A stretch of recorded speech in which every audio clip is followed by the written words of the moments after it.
So hello guys, રોમ રોમ ભાઈઓ.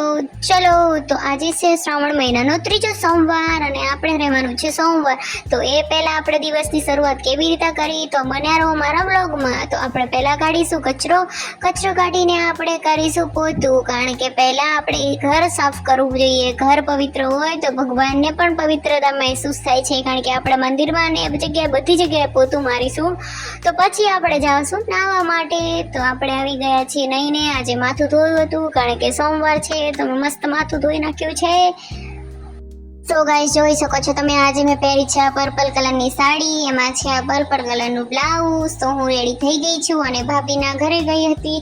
તો ભાભીએ મારો મસ્ત વિડીયો બનાવી દીધો હતો, તમે જોઈ શકો છો.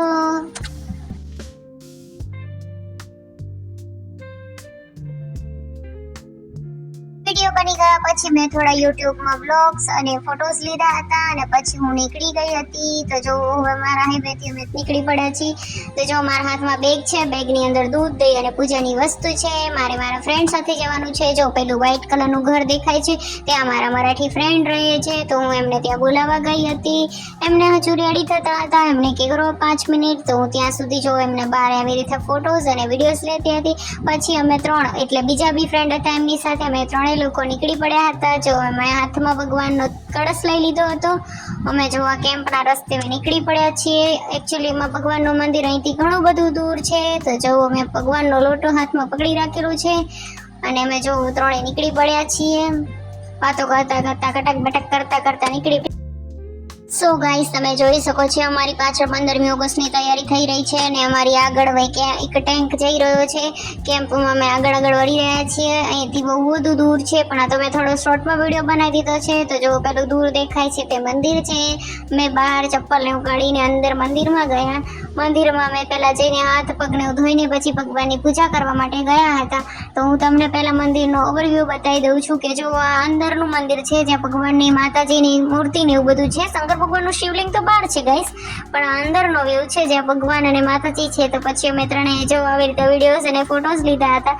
પછી શંકર ભગવાનની મેં પૂજા કરીને છેલ્લે દર્શન કરીને અમે નીકળી પડ્યા. ગરમી બહુ હતી તો અમે છત્રી રાખેલી હતી, તો છત્રી ઓઢીને અમે બધા નીકળી પડ્યા હતા. થાળી આ વખતે મેં હાથમાં લીધી હતી. પછી અમે શાકભાજી જોવા ગયા હતા. તો શાકભાજીમાં કંઈ ઠેકાણું નહોતું, તો અમે પછી કેમ્પમાં ચાલીને બે નીકળી પડ્યા. પેલા ભાભી બાઇકમાં એમના હસબન્ડ સાથે જઈ રહ્યા હતા.